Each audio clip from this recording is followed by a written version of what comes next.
and subscribers, and welcome to a fun, exciting Doctor Who ranking video for today. So today I'm going to be ranking all of the Doctors from Hartnell down to Ncuti Gatwa, including Jo Martin and of course John Hurt.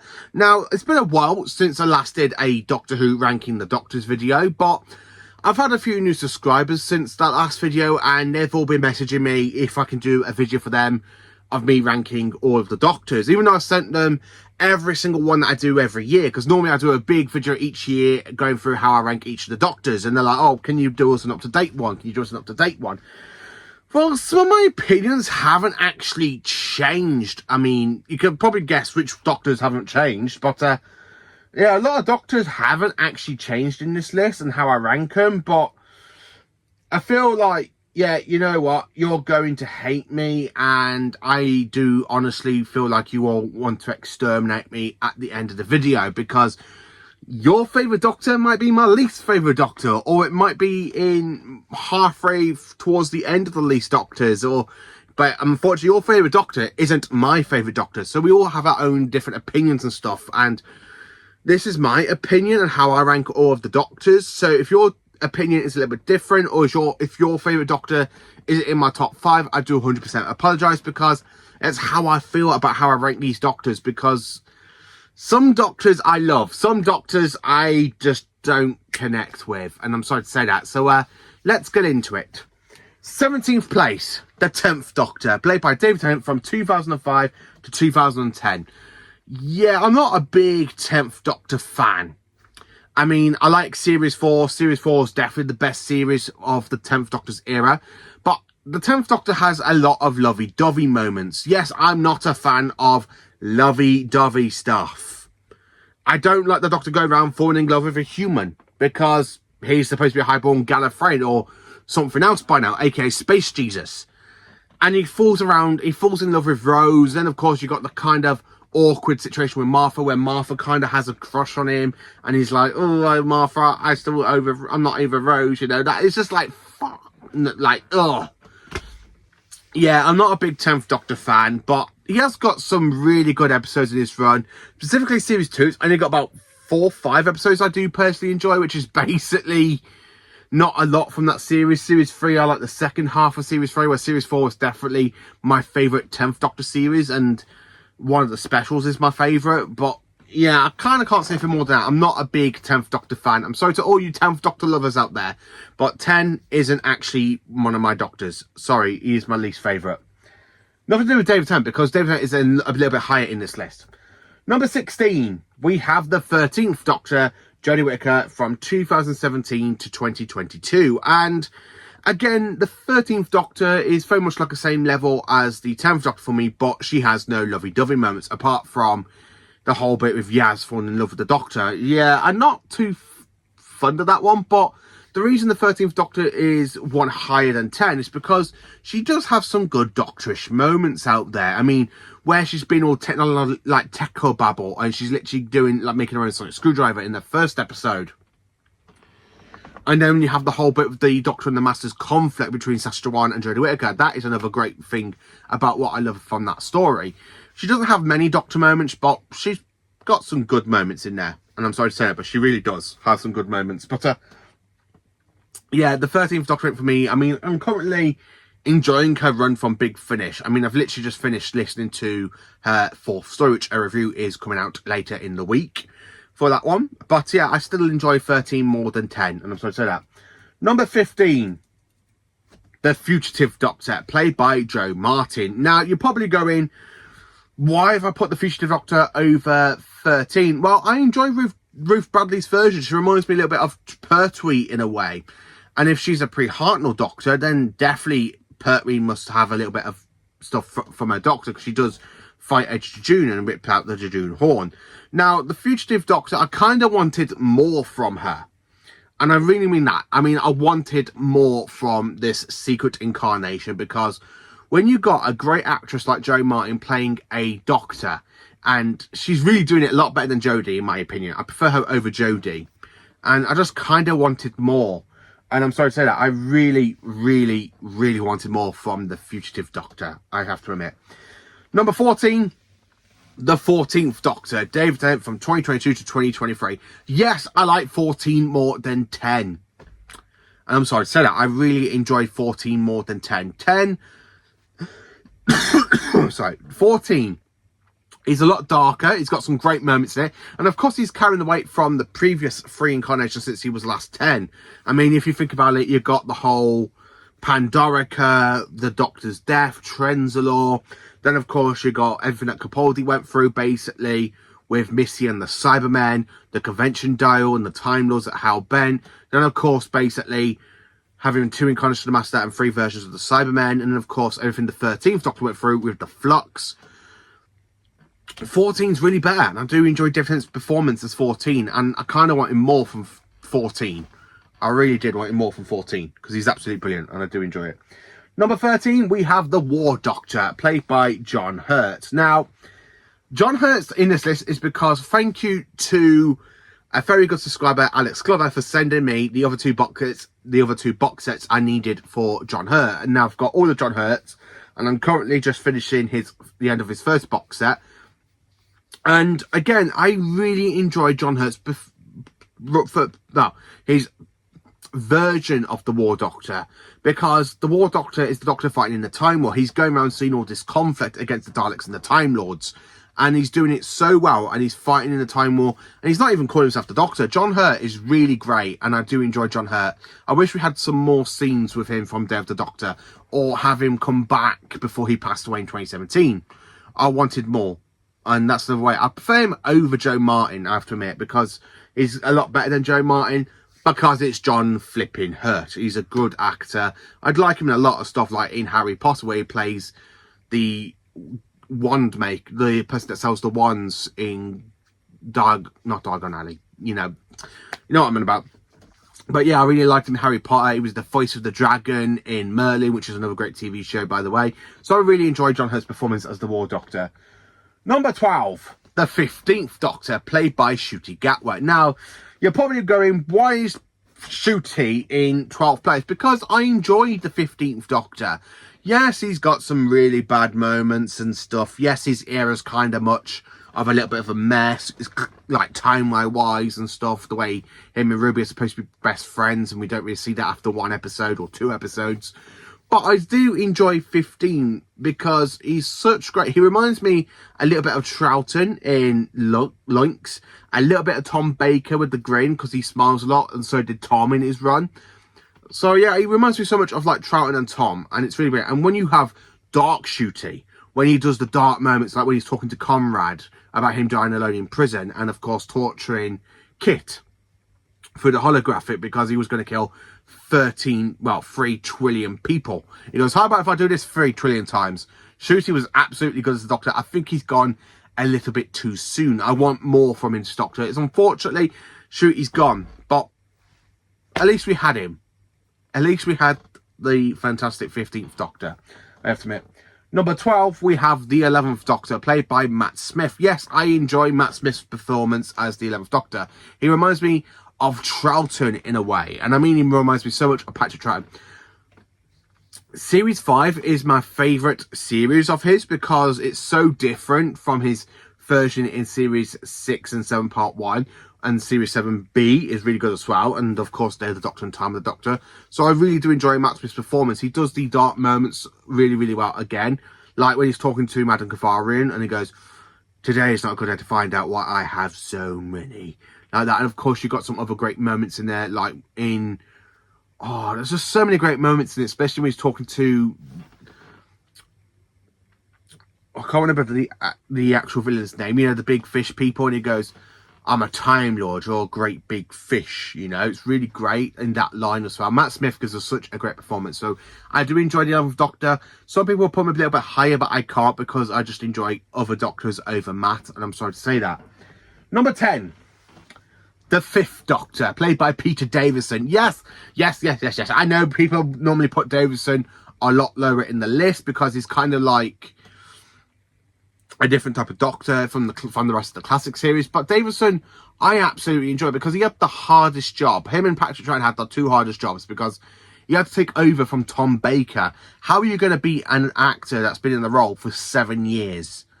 Well, Davison did it really, really well. Some of his episodes are 50-50, where you got the great stories, and I mean, when I say the great ones, I mean like the masterpiece stories, like Cash the Valva, Earthshock, The Visitation, The Five Doctors, Resurrection of Daleks, Planet of Fire, and of course the Case of Androzani.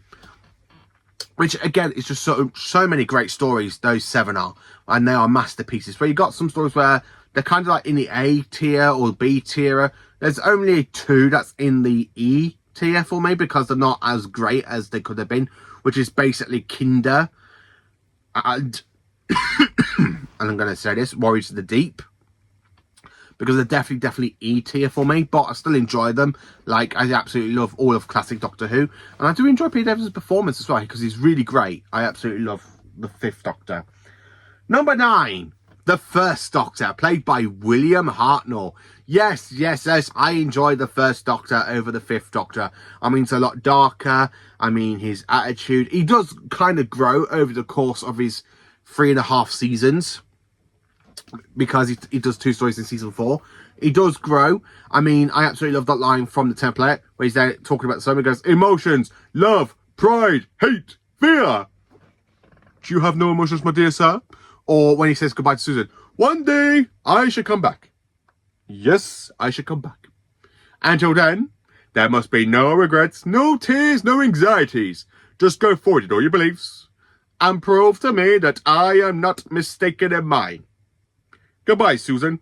Goodbye, my dear. You know, when you have that, and the 1st Doctor, he does change from the Unearthly Child all the way up to his end, which is the 10th Planet, episode 4. He's really good, and I really enjoy the 1st Doctor over 5, because he has some great moments in there. I like when in season 2, because season 2 is my favourite Hartnell season.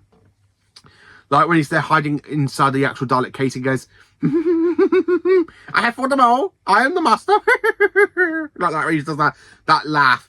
I absolutely love the 1st Doctor, and especially when he's so like cunning in certain episodes, like in the Daleks, where he's there trying to manipulate the Fowls into working for him. And he's just there going, yes, like that. And then of course when you have him standing up to the war machines, where you got the war machine kind of heading towards him, and he's not showing he will be intimidated. He's just kind of walking towards it, and it's just really brilliant. And I do enjoy the 1st Doctor. It's got some great iconic moments for me. In 8th place, we have the 9th Doctor, played by Christopher Eccleston. Yes, Eccleston is my 2nd favourite modern Doctor, because, again, he kind of brings the show back, and he does it in a new way, really, because his Doctor is a lot darker. I'm not being funny, but I do like the Dark Doctors, because you can do so much stuff with a dark incarnation of the Doctor. He does kind of mellow over the course of series 1 because he's meeting Rose. He's just getting over the Time War, even though he does sacrifice his own life to save Rose, who a later his next incarnation kind of falls in love with her, and that means lovey-dovey stuff. But yeah, 9's definitely brilliant. I mean, I do quite like 9. He reminds me a little bit of 4, a little bit of the 1st. He's got the attitude of the 6th Doctor in a way, because when I was watching Rose the other day, and he was literally saying some lines like, I'm the Doctor, by the way. What's your name? Rose. Good to meet you, Rose. Run for your life. Like, I can really imagine, like, Colin Baker saying that. His outfit, it's not very Doctor-ish, but this is the Doctor post-Time War. And it's really great. I mean, I absolutely love it. And, of course, when he's there talking to the Zavine, like, when you got them all in the actual, like, hall bit, and he's there talking, he goes, what do they get? Us. And then when the actual Prime Minister, Zavine, lets one rip, and he goes, excuse me, do you not mind farting while trying to save the world? It's got some really good moments in there. And of course, just this once, Rose, everybody lives. You know, you got some really great iconic moments from the 9th Doctor, which I absolutely do enjoy. Number 7, the 8th Doctor, played by Paul McGann. Yes, I know some people were like, but should he be a bit lower because he's only had like a story, well, he's had a TV movie and a mini-sode. Well, I absolutely enjoy Paul McGann in the wonderful universe of Big Finish, because he has character growth. Because when you get to Storm Warning, it's literally the same incarnation after the TV movie. And then when you get to Dark Eyes, his Doctor gets a little bit darker, and because he's gone through so much, like seeing the death of Lucy Miller. And then when you get like to Dark Eyes, Dune Coalition, Ravenous, and of course Stranded, he is a little bit darker, and he does some moments which really reminds me, and he's very, very quick and witty, especially when he has lines with the Master, where he goes, "Oh, look at you! I was expecting this. I've met you before." Like, and he goes, "Of course, the master." Like that. It's just so like the way he's sarcastic in a way in the audios, which is absolutely brilliant. And then of course, when you have him in like Time War 1 and Time War 2, and he's trying to avoid the Time War, and the Time War's kind of catching up with him. Man, it's brilliant. It's absolutely brilliant. I do enjoy him. And of course, when you have Night of the Doctor as well, where he's there saying, where he's literally sacrificed his own life to save the universe because he doesn't want to fight in the Time War, but they're like, "You got to fight in the Time War." He goes, "Make me a warrior now. I need to be a warrior." So yeah, I do enjoy the 8th Doctor through Big Finish. He's got so many iconic stories from 8. It's just brilliant. In the 6th place, we have the 6th Doctor, played by Colin Baker. Now, I was going to put Colin in number 5, but I can't. I can't put him over in 5th place because I just can't. I enjoy Colin through season 22 and season 23, and of course, Big Finish again. Big Finish has really done a lot of amazing stuff for the 6th Doctor, and I absolutely love Colin for it. I mean, he's got so many iconic lines, like, "For all my troubles in the universe, I have battled against evil, against power-mad conspirators. I should have stayed here. The oldest is moderate, degenerate, and rotten to the core. Daleks, Santarans, Cybermen. Less than the nursery compared to us. 10 million years absolute power. That's what it takes to be really corrupt." I really love that speech. He's got some really great moments in season 22, like where he's there talking to Perry. He goes, "Bad, bad, bad." Like that. He's literally going absolutely fantastic in the role. I do love it. And of course, when you have him with Patrick Troughton, he goes, "Snap, I've come a long way for you." You know, it's just really great moments. And I do enjoy the 6th Doctor. I know some people aren't a big 6th Doctor fan, but I enjoy 6. And I'm sorry to say that. I really do, which is why he's my 6th favourite Doctor. Number 5. Now we're into the top 5. Yes, the top 5 Doctors for me. So number 5, we have the 12th Doctor, played by Peter Capaldi from 2013 to 2017. The 12th Doctor is, of course, my favourite modern Doctor. Now, I absolutely enjoy Capaldi from the word go. Since the airing of Deep Breath, I enjoyed his Doctor through all of Series 8, a little bit of Series 9, and all of Series 10. I just really enjoy Capaldi's Doctor. He reminds me so much of a mixture between 6 and 3, and a little bit of the 1st and a little bit of the 7th Doctors, because his style is more of like matches more of the 3rd Doctor in season 8 and season 10. Then of course you've got his attitude, which reminds me a little bit of Colin Baker. He has a little bit of manipulation, which again reminds me a little bit of the 7th Doctor. And a little bit of his attitude again kind of reminds me more of the 1st Doctor, which is why I really enjoy Capaldi in the role of the Doctor, because he reminds me of 4 classic Doctors. As I said, he reminds me of the 1st, 3rd, 6th and 7th Doctors. 4 Doctors he reminds me of, and which is why I enjoy his era, because I can just imagine like watching Pertwee in one of his stories, or William Hartnell in one of his stories, or Colin Baker in one of his stories in Series 8. Imagine Colin Baker in Caretaker. Oh, that'd be quite good. But yeah, I really enjoy Capaldi's take on the role. And again, it did remind me so much of other Doctors, but he's absolutely brilliant. He honestly is brilliant. In 4th place, we have the 3rd Doctor, played by Jon Pertwee. Yes, I'm a Jon Pertwee fan. I love the 3rd Doctor because he's just so good. I mean, reverse the polarity of the neutron flow. Courage isn't about being afraid, you know. It's about being afraid, doing what you have to do anyway, because that is such a great speech. I absolutely like Jon Pertwee. He is my 4th favourite Doctor, as I said, but he's got some great moments. That is an alien world out there, Joe. I mean, his Doctor, I mean, yes, he can probably knock you out with one punch. As, of course, he has sword fights with the Master. Again, he just uses the Felucian Haikido, that, hi, like that, and he just does that. And, of course, he flips a few people over his shoulder. You know, I'm quite spies for my age, you know. I absolutely do enjoy Jon Pertwee in the role of the 3rd Doctor. He's just got some great Doctor moments in there. Really brilliant, absolutely fantastic. You can't get enough of the 3rd Doctor. You really can't. It's just brilliant all the way through. Absolutely fantastic. In 3rd place, we have the 2nd Doctor, played by Patrick Troughton. Now, you're probably going, huh? Yes, Troughton is my favourite Doctor from the 60s because, again, he had the hardest job taking over William Hartnell. But he acts like a clown, but deep down, he is plotting. He's working out what's going on. He's working out the solution. He's working out what he's got to do. And of course, he acts like the fool to trick some of his villains, like with the Ice Warriors. Your leader will be happy. Won't be happy if you kill me. I'm a genius. Genius. Or when he's there talking to Simon, I imagine you had orders to destroy me.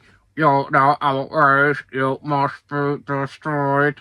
You know, he's just got some great iconic moments from Patrick Troughton. I love it, that speech in the Moon Base where he's there talking, goes, there's some corners of the universe that have bred the most terrible things that act in anything that we do not believe in. They must be fought. I really love Patrick Troughton's performance because there's just so much stuff he can do, because a lot of his stuff is facial expressions, where the Dalek comes through the door in Evil Daleks. He goes, Doctor, now do you understand? And you've got the Dalek talking, and he goes, yes, very much, yes, like that. You know, really got some great moments from Patrick Troughton, and especially when he stands up to the Time Lords, where he goes, while you've been observing the evil in the galaxy, I have been fighting against it. You know, and then of course when he's there talking to the Time Lords, you cannot change what I look like without consulting me. I just absolutely love Patrick Troughton. He's just so good in the role. Absolutely brilliant. Definitely my third favourite Doctor. I mean, his son, Michael Troughton, who does the second Doctor audio through Big Finish, has got some great shoes to fill, because he sounds so much like Troughton. And I can really imagine Patrick Troughton still being alive doing Big Finish. And that's the thanks to Michael Troughton, I have to admit. Number 2. So in second place, we have the 7th Doctor, played by Sylvester McCoy. Yes, I know some people are like, oh, McCoy's the worst classic Doctor. No, he ain't. His whole era is Time and Arani. What the hell have you been sniffing? No, McCoy is really good in the role of the Doctor. He is manipulative. He's Chessmaster McCoy. Now, when you look at stories like Paradise Towers, Remembrance of the Daleks, Silver Nemesis, Happiness Patrol, you know, Battlefield, Ghostlight, The Curse of Fenric, you have great moments in his Doctor, because he's always one step ahead from the villains. He's always cunning. He's always planning. Yes, he even manipulated Davros into using the Hand of Omega to turn Skara's son into a supernova. Chessmaster McCoy, Chessmaster Doctor. You know, McCoy is really brilliant. I mean, I just absolutely like McCoy. I mean, he's got some great moments where he goes, Power 4, crush the lesser races, conquer the galaxy, unlimited rice power, unlimited rice pudding, and etc., etc. Or his final speech where he goes, there's worlds out there where the sky is burning, where the seas are asleep and the rivers stream. People made of smoke and cities made of song. Somewhere there's danger, somewhere there's injustice, and somewhere else the tea's getting cold. Come on, Ace, we got work to do. You know, you just got that iconic moment from the 7th Doctor, and I really enjoy watching his era. Now, his era is fully complete on Blu-ray, and it will soon be joined by Peter Davison and Colin Baker with season 21, but I absolutely love McCoy's variety. I love watching them all on Blu-ray since 2023, 2024. I just really enjoy rewatching McCoy. I mean, I literally did a big, massive binge watching McCoy back in December. Or early January, I should say, because I just absolutely enjoyed McCoy. He was just absolutely, and I've met him 4 times, hopefully a 5th time later this year, but I really enjoyed the 7th Doctor. He's really magnificent and absolutely brilliant, honestly. And then, of course, my all-time favourite Doctor is, of course, Tom Baker, the 4th Doctor. The first full-on Doctor I watched all the way through his entire run as a 3 to 4 year old. I just really like Tom Baker. He's got some great moments. Do I have to wait? To trust these 2 wires together, and the Daleks are finished. Would you like a jelly, baby? I like when he goes, I'm a Time Lord. You don't understand the communications. I'm not a human being. I shall walk in eternity. I say, what if a butler so violent? You know, it's Tom Baker. You got some great iconic moments. I mean, his entire run's nearly complete on Blu-ray. It's just season 16 to go. And boom, I absolutely enjoy his entire run. Yes, he's got a few stories that are like bad, but Tom saves it for me. There's only one story that he doesn't save it for me, which is basically Warrior's Gate or the Leisure Hive. I'm not too fond of Leisure Hive, but it's got some good moments in there with like Tom being Tom. And I can tell he got on John Nathan's nerves because they kind of put the old makeup on him. But yeah, I absolutely do enjoy Tom. He's absolutely brilliant. If you want a good Doctor, I do highly recommend a Tom Baker story, because it's Tom Baker. He is absolutely brilliant as the Doctor. He really is. And I just really enjoy his fantastic performance. I really do. So that is my ranking of all of the Doctors from William Hartnell down to Ncuti Gatwa. How do you rank all of the Doctors? Let me know in the comments. Please do like, subscribe, and share. And join me for more awesome Doctor Who content. And stay absolutely magnificent, every single one of you.